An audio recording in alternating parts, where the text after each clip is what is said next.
Assalamualaikum warahmatullahi wabarakatuh. Salam sejahtera dan semoga kita selalu dalam lindungan Allah Subhanahu wa taala dalam menjalankan aktivitas sehari-hari. Perkenalkan, saya Ade Anwar, SKM MKM dengan NIDN 0428018201. Dosen tetap program studi Sarjana Farmasi di Sekolah Tinggi Ilmu Kesehatan Salsabila Serang, Banten. Selain sebagai dosen tetap, saya juga mendapat tugas tambahan sebagai Wakil Ketua 2 Bidang Non-Akademik. Pada kesempatan kali ini, saya sedang melakukan penyusunan dokumen pernyataan diri dosen dalam Unjuk Kerja Tridharma Perguruan Tinggi atau disingkat PDD UKT-PT, yang akan memaparkan salah satu mata kuliah yang saya ampu, yakni Ilmu Kesehatan Masyarakat dan Studi Penggunaan Obat. Saya mengajar Ilmu Kesehatan Masyarakat dan Studi Penggunaan Obat ini pada semester ganjil tahun akademik 2024-2025 dengan bobot 2 SKS. Mata kuliah dengan kode FN 8201149 ini merupakan mata kuliah wajib pada semester 5 program studi Sarjana Farmasi di Sekolah Tinggi Ilmu Kesehatan Salsabila Serang. Berikut deskripsi mata kuliah Ilmu Kesehatan Masyarakat dan Studi Penggunaan Obat, yaitu mata kuliah ini mempelajari mengenai konsep dasar ilmu kesehatan masyarakat beserta teknik studi untuk meningkatkan kerasionalan penggunaan obat dalam rangka meningkatkan derajat kesehatan masyarakat.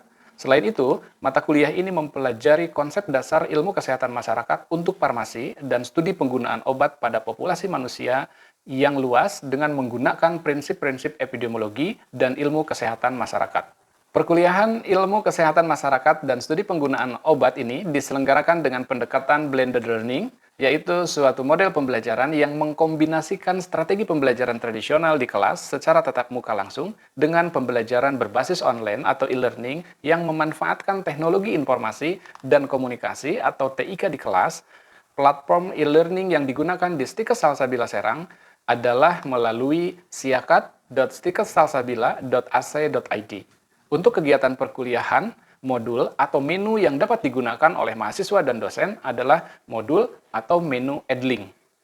Melalui Edlink ini, mahasiswa dapat mengakses seluruh materi untuk setiap atau masing-masing sesi, mengunduh rencana pembelajaran semester atau RPS, mengunggah tugas secara online, mengikuti kuis yang dilaksanakan oleh dosen, serta melaksanakan presensi atau absensi sebelum perkuliahan dengan menggunakan QR Code.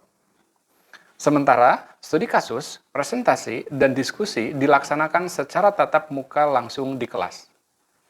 Metode pembelajaran yang saya gunakan dalam perkuliahan Ilmu Kesehatan Masyarakat dan Studi Penggunaan Obat ini adalah bersifat aktif dan partisipatif, serta berbasis pada pengalaman nyata. Seperti pertama, metode ceramah interaktif merupakan salah satu metode untuk meningkatkan keaktifan mahasiswa dan membuat perkuliahan lebih menarik dan bermakna. Kedua, metode pembelajaran diskusi kelompok merupakan metode perkuliahan dengan lebih menekankan pada kegiatan bertukar pikiran atau pendapat yang dilakukan oleh sekelompok mahasiswa. Metode ketiga adalah project-based learning atau pembelajaran berbasis proyek, menekankan pada proses pembelajaran yang aktif, eksplorasi, dan kolaborasi. Selanjutnya, untuk capaian pembelajaran dalam mata kuliah Ilmu Kesehatan Masyarakat dan Studi Penggunaan Obat yang telah ditetapkan oleh program studi, diantaranya adalah CPL terkait dengan aspek sikap, yang kedua, CPL terkait dengan aspek keterampilan umum, yang ketiga, CPL terkait dengan aspek keterampilan khusus, dan terakhir, CPL terkait aspek pengetahuan.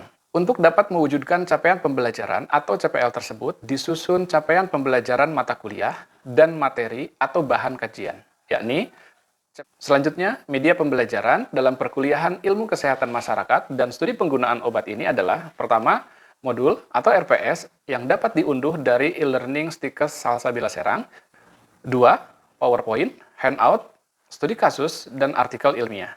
Ketiga, video pembelajaran.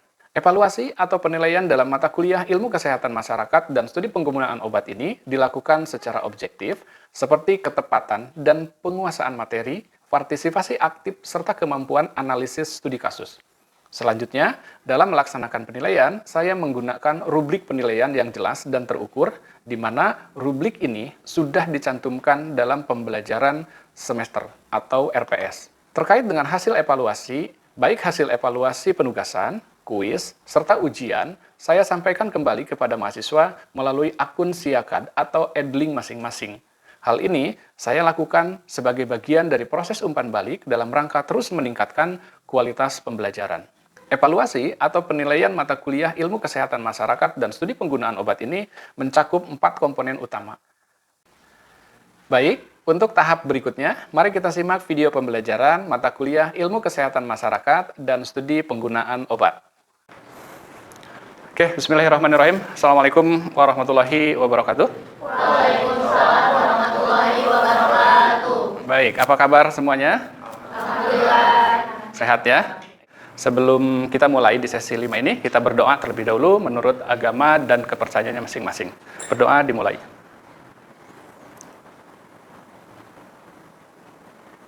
Selesai? Ya. Sebelum masuk ke materi, ya silakan dibuka akun Edlingnya masing-masing. Tahap pertama, di setiap awal perkuliahan kita akan lakukan absensi. Ya. Mata kuliahnya ingat ya, ilmu kesehatan masyarakat dan studi penggunaan obat. Oke, silakan di scan terlebih dahulu. Oke, sudah? Ya, ayo. Siapa yang masih ingat ya materi yang kemarin mengenai konsep kesehatan lingkungan? Ada yang masih ingat? Silakan tunjuk jari. Oke. Silakan sebutkan namanya siapa? Terima kasih Pak, saya Nisa Protolaini, izin menjawab. Menurut WHO, kesehatan lingkungan itu adalah suatu keseimbangan ekologi yang harus ada di antara manusia sama lingkungan. Tujuannya itu agar dapat menjamin keadaan sehat dari manusia. Ekologi sendiri apa? Bisa dijelaskan? Bisa Pak. Untuk ekologi sendiri itu adalah sebuah hubungan timbal balik antara makhluk hidup sama lingkungan. Oke, hubungan timbal balik antara makhluk hidup, kita termasuk di dalamnya, ya. Gitu ya. Silakan. Ada yang mau atau yang masih ingat, gitu ya, yang bisa mencontohkan limbah pembuangan farmasi terhadap dampaknya terhadap kesehatan. Ya. Ada? Oke. Siapa namanya Neng? Saya Putri Ramadhani. Alia, ya. Silakan. Contoh dampak limbah farmasi bagi kesehatan bila tidak dikelola dengan baik adalah terjadinya penyebaran penyakit. Seperti limbah medis, termasuk limbah farmasi, dapat menjadi sumber penyebaran penyakit infeksi jika tidak dikelola dengan baik. Limbah yang terkontaminasi oleh bakteri, virus, dan mikroorganisme berbahaya lainnya dapat mencemari lingkungan dan menginfeksi manusia. Oke, ya. Terima kasih Alia, gitu ya. Ada lagi selain penyakit jangka panjang? Oke, silakan. Namanya siapa? Nama saya Ahmaduddin. Izin menambahkan ya Pak. Ya. Jadi contoh dampak lingkungan limbah farmasi bagi kesehatan itu bila limbahnya tidak dikelola dengan baik atau adanya efek toksik. Seperti misalnya itu bahan kimia yang terkandung dalam limbah farmasi dapat bersifat toksik dan berpotensi menyebabkan gangguan kesehatan bagi masyarakat. Contohnya? Seperti iritasi kulit, gangguan pernafasan, dan masalah kesehatan yang lainnya. Begitu Pak. Oke. Ya, Ahmad ini fokus di bahan kimianya, gitu ya, zat kimia, zat berbahaya kimia yang kalau tidak dikelola dengan baik, bukan tidak mungkin nanti akan bermasalah bagi manusia yang ada di lingkungannya. Baik, di pertemuan kelima ini kita akan membahas mengenai konsep dasar epidemiologi. Ya, mudah-mudahan nanti kalian bisa memperhatikan sampai akhir sesi. Di akhir sesi kita akan belajar mengenai peran atau fungsi nanti epidemiologi itu seperti apa, gitu ya. Oke,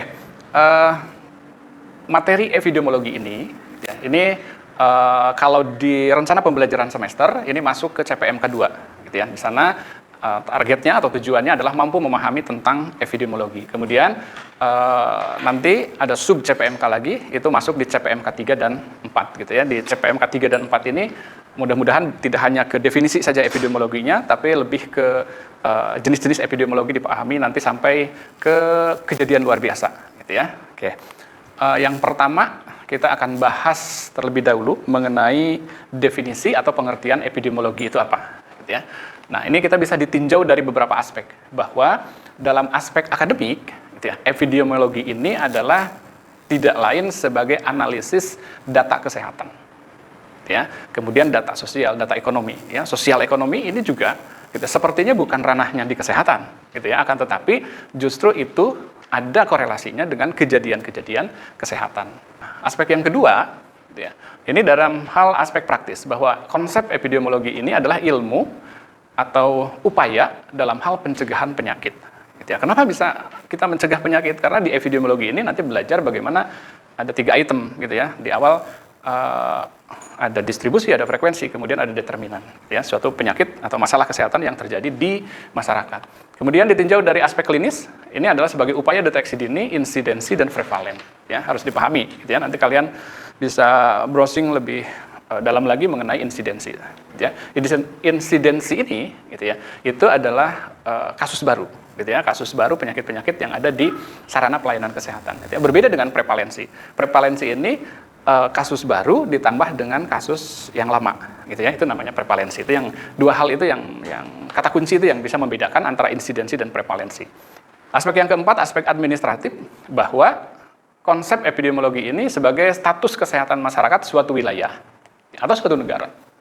Gitu ya, derajat kesehatan masyarakat di suatu wilayah, di suatu negara, itu salah satu bidang kajian dari epidemiologi ini.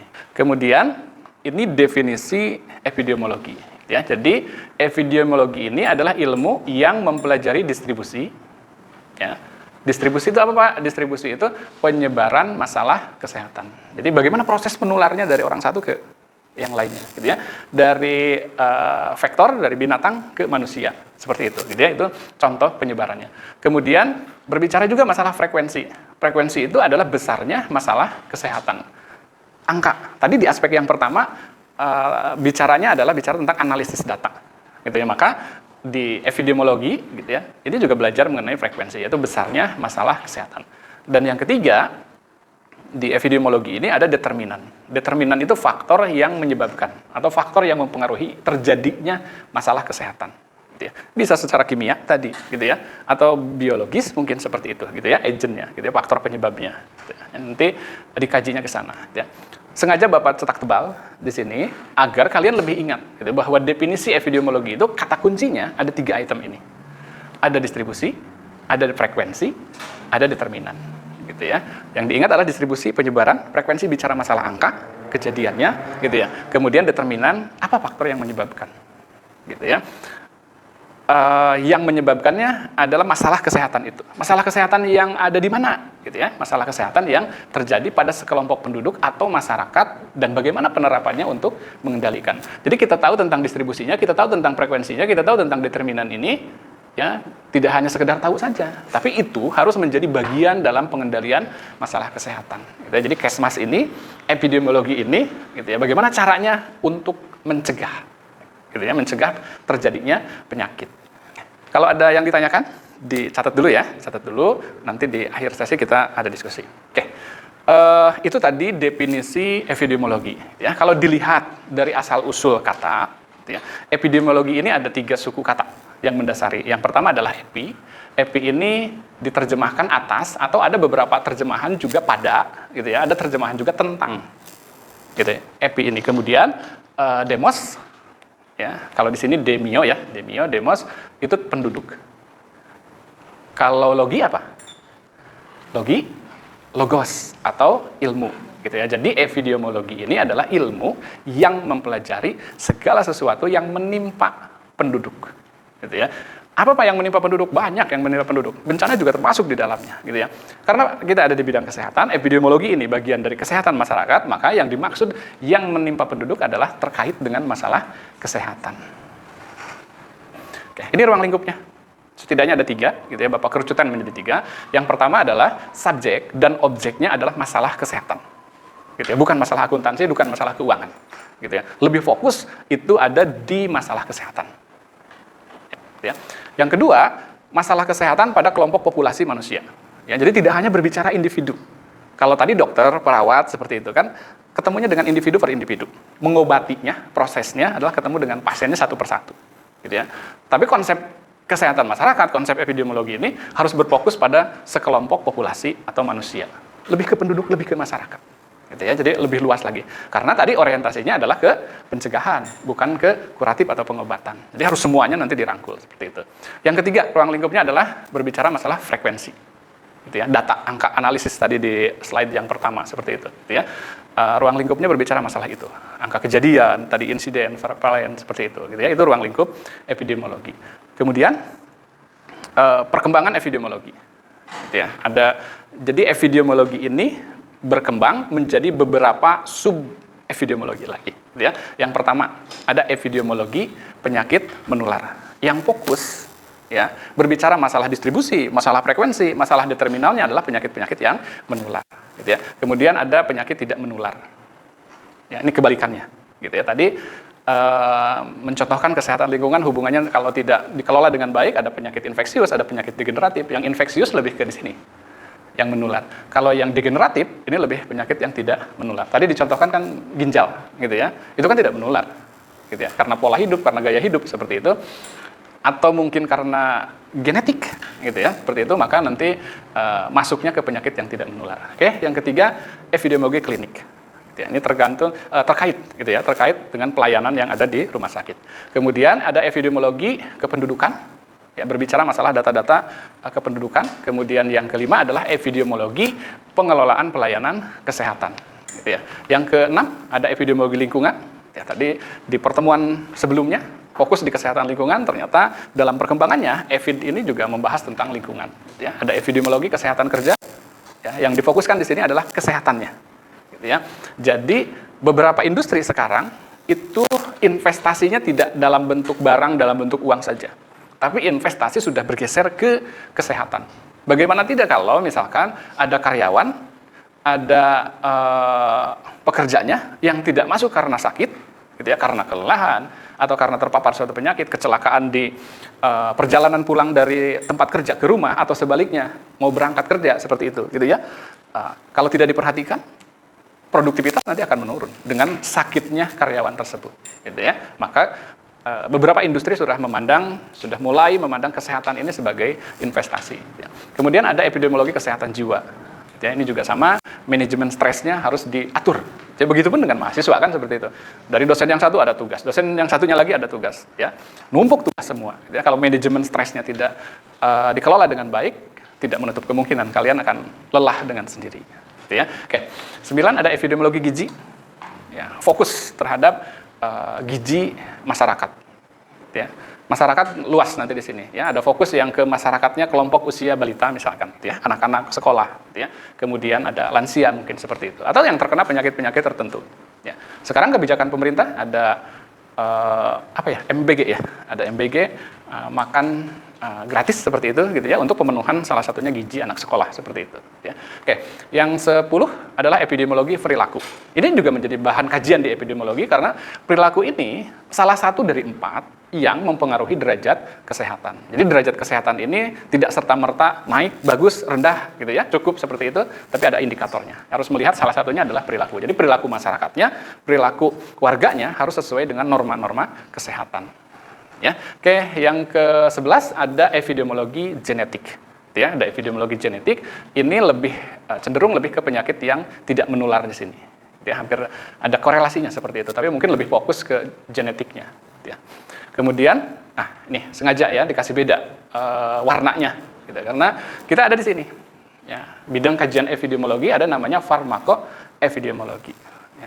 Kalau dari lihat asal usul katanya, gitu ya, farmakon epidemiologi. Epidemiologi tadi ada 3 suku kata, gitu ya, seperti itu. Kemudian ditambah lagi farmako. Jadi epidemiologi yang berfokus pada hal-hal kefarmasian. Gitu ya, jadi distribusi, frekuensi, kemudian determinan, faktor penyebabnya ada di ranah farmasi, seperti itu. Ini bidang kajian Anda nanti, gitu ya. Berbeda dengan mahasiswa yang kebidanan, prodi kebidanan seperti itu. Maka berfokusnya di epidemiologi reproduksi, ya, dari mulai hamil, kemudian bersalin, nifas, gitu ya, sampai nanti anak prasekolah, usia sekolah gitu ya. Kemudian masa lansianya ada menopause dan lain sebagainya gitu. Ini bidang kajian epidemiologi reproduksi. Ya. Oke, berikutnya kita bahas mengenai tujuan penerapan epidemiologi. Setidaknya ada 7. Ya, setidaknya ada 7. Yang pertama adalah mempelajari riwayat alamiah penyakit. Gitu ya. Jadi namanya riwayat, history, gitu ya. Itu kan tidak serta-merta datang begitu saja. Tidak serta-merta sakit begitu saja, gitu ya. Kalau nanti Anda sudah belajar tentang riwayat alamiah penyakit ini, bagaimana faktor penyebab biologis kimia masuk ke tubuh kita, kemudian tubuh kita menimbulkan reaksi, gitu ya. Kalau imunitas kita kalah, kita masuk ke tahap berikutnya adalah sakit. Kalau imunitas kita baik, walaupun ada bibit penyakit, maka kita ada di tahap yang tetap sehat seperti itu, gitu ya. Maka Yang kedua, menentukan masalah kesehatan. Ya. Tadi di awal juga frekuensi, data, analisis seperti itu. Maka tidak menutup kemungkinan dalam penerapannya epidemiologi ini untuk menentukan masalah kesehatan. Ya. Yang ketiga adalah melihat resiko dan pengaruhnya. Ya. Resiko di sini faktor penyebab tadi. Gitu ya. Kemudian yang keempat adalah menilai dan meneliti. Ya, ini bidang kajian kita. Ya, mengevaluasi atau menilai kemudian meneliti. Gitu ya. Kemudian yang kelima adalah menyempurnakan gambaran penyakit. Ya, terjadinya pada kelompok usia berapa saja, terjadinya pada atau di tempat mana saja, terjadinya kapan saja, gitu ya. Itu epidemiologi bisa menyempurnakan gambaran penyakit. Gitu ya. Oke. Kemudian yang keenam adalah menentukan penyebab dan sumber penyakit. Banyak kalau di kupas ini penyebab atau sumber penyakit ini luar biasa, gitu ya.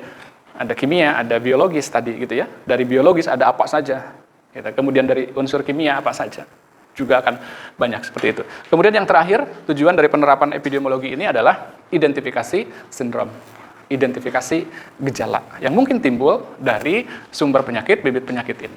Ya, kalau sudah diketahui identifikasi gejalanya, gitu ya, nanti akan lebih mudah untuk apa yang akan dilakukan di tahap berikutnya. Oke, kita lihat yang pertama epidemiologi deskriptif. Epidemiologi deskriptif ini hanya mempelajari tentang frekuensi dan penyebaran suatu masalah penyakit. Gitu ya, hanya mempelajari tentang frekuensi. Frekuensi itu angka gitu ya, tadi data jumlahnya ada berapa, gitu ya, penyebarannya bagaimana. Gitu ya. Oke, ya. Tidak mencarikan jawaban. Nih, ya di sini yang membedakan dengan deskriptif dengan analitik nantinya, gitu ya. Di deskriptif ini tidak mencarikan jawaban terhadap faktor yang mempengaruhi. Ya.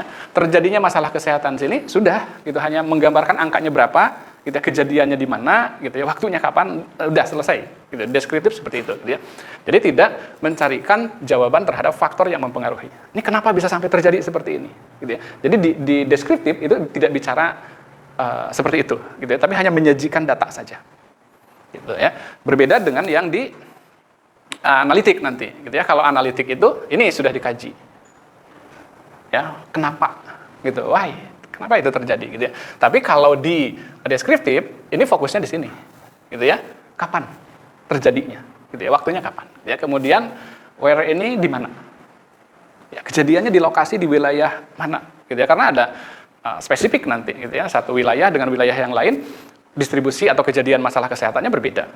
Kemudian yang ketiga adalah epidemiologi eksperimen, ya. Epidemiologi eksperimen ini studi melakukan eksperimen. Eksperimen ini percobaan kepada kelompok subjek. Gitu ya. Nanti kalau dalam penelitian itu ada kelompok perlakuan, ada kelompok kontrol nanti. Gitu ya. Untuk kelompok yang perlakuan, eksperimen. Ingat ya, deskriptif tadi hanya membuat gambaran saja terhadap data. Gitu ya. Kalau analitik itu sudah menjawab kenapa itu terjadi. Gitu ya. Ada pertanyaan why-nya sudah harus dijawab di sana. Gitu ya. Kalau yang eksperimen ini lebih dalam lagi. Ini adalah pembuktian. Dari eksperimen yang dilakukan seperti itu, gitu ya. Oke, mudah-mudahan bisa dipahami ya. Kemudian ini peran dari epidemiologi. Ya, setidaknya WHO ini menyampaikan 4 peran di epidemiologi. Yang pertama adalah mencari kausa. Kausa ini faktor penyebab, gitu ya. Penyebabnya apa sih? Ya. Karena di epidemiologi tadi adalah ada berbicara masalah determinan, gitu ya. Di awal di slide pertama itu di definisi epidemiologi ini mencari kausa atau determinan. Kemudian yang kedua adalah mempelajari riwayat alamiah penyakit. Ya, di peran di tujuan penerapan epidemiologi ini sudah disampaikan tadi. Kemudian ada deskripsi status kesehatan masyarakat. Gitu ya. Jadi dengan analisis data frekuensi kesehatan yang kita peroleh, gitu ya. Kemudian nanti bisa ada di status derajat kesehatan yang seperti apa. Gitu ya. Kemudian yang keempat adalah evaluasi hasil intervensi. Gitu ya. Jadi nanti misalkan derajat status kesehatan masyarakat ini rendah nih, gitu ya, maka lakukan hal-hal yang bisa meningkatkan derajat kesehatan. Apa yang dilakukan itu nanti dibuatkan evaluasinya. Ya. Sampai sini ada yang ditanyakan, gitu ya, atau sudah paham semuanya, gitu ya. Oke, kalau masih ada yang mengganjal, gitu ya, silakan. Kalau ada yang bertanya, gitu ya. Ya, Pak. Oke, silakan. Siapa namanya? Saya Alwan dari Pramana.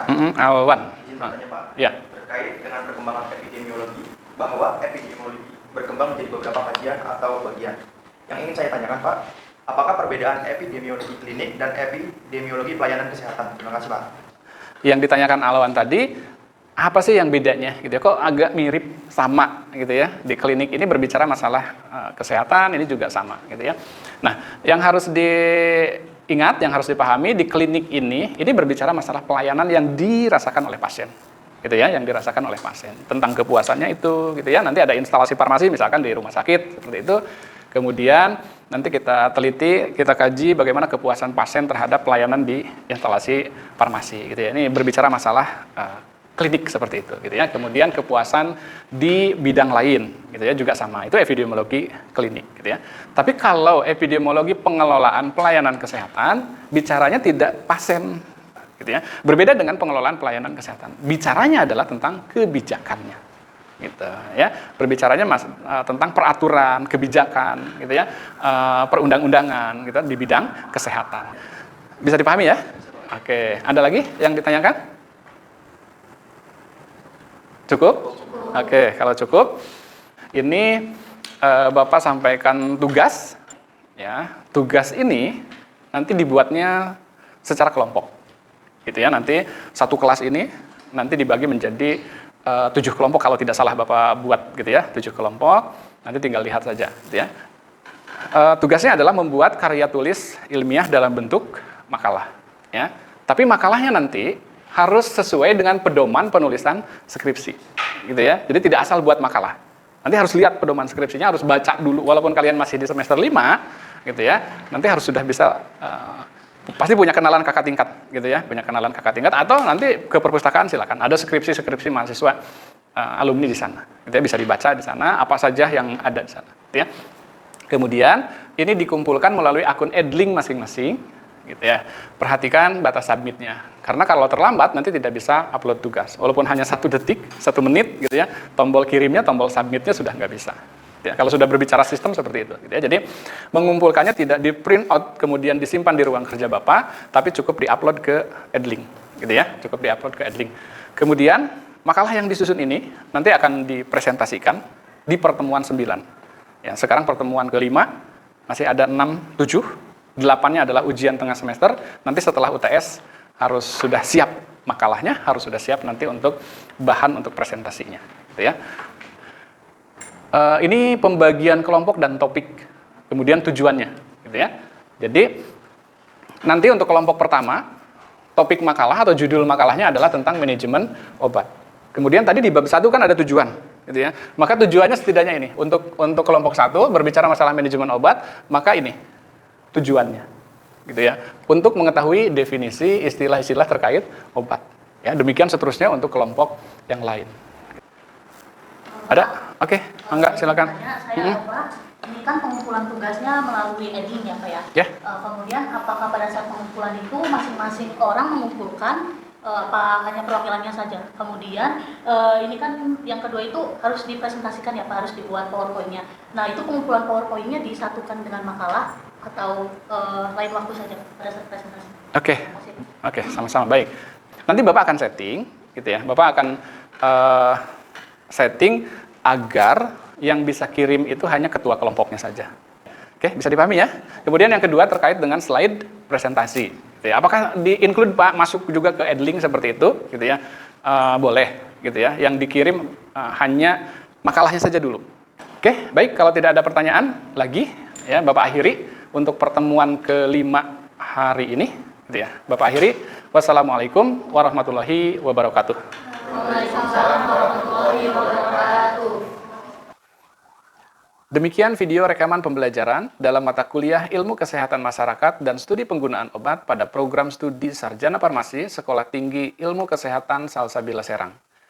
Besar harapan saya, semoga video rekaman pembelajaran ini dapat menjadi pertimbangan baik dalam proses pengajuan sertifikasi dosen gelombang pertama tahun 2025 yang diselenggarakan oleh Direktorat Jenderal Pendidikan Tinggi, Kementerian Pendidikan Tinggi, Sains dan Teknologi. Terima kasih. Wassalamualaikum warahmatullahi wabarakatuh.